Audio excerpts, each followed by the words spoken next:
ज्या वेळेला 75 साली इंदिराबाईंनी आणीबाणी पुकारली, त्यावेळेला आम्ही एकदम खाडकन जागे झालो आणि एकदम बघायला लागलो मागे, की बाबा एवढी काय परिस्थिती आपल्या देशात आली.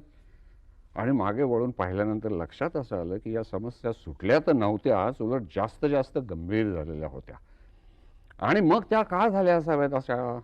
ही सगळी काय मंडळी खोटं बोलत होती? नव्हती. तर मग का बोलत असावेत? या अशा का झाला अशा देशाची आमच्या परिस्थिती? मग विचार करता करता असं वाटलं, की बाबा याला जबाबदार खरं म्हणजे आपली पिढी आहे. आमची पिढी, ज्याला मी गाफील पिढी असं म्हणतो, ती पिढी जबाबदार आहे. कारण 47 साली स्वातंत्र्य मिळाल्याबरोबर गांधीजींनी सांगितलं होतं, की काँग्रेसचं कार्य आता संपलेलं आहे, राजकीय स्वातंत्र्य मिळालेलं आहे.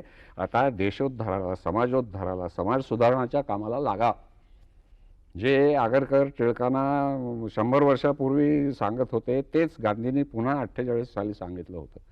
परंतु त्यावेळेला राजकीय सत्ता प्रथम हातात आलेली असल्यामुळे तिचा मोह इतका जबरदस्त होता, की आमच्या सगळ्या राजकारण्यांनी त्याच्याकडे दुर्लक्ष केलं आणि तो गांधींचा आवाज अगदी अतिशय दुर्बळ त्यावेळेला ठरला.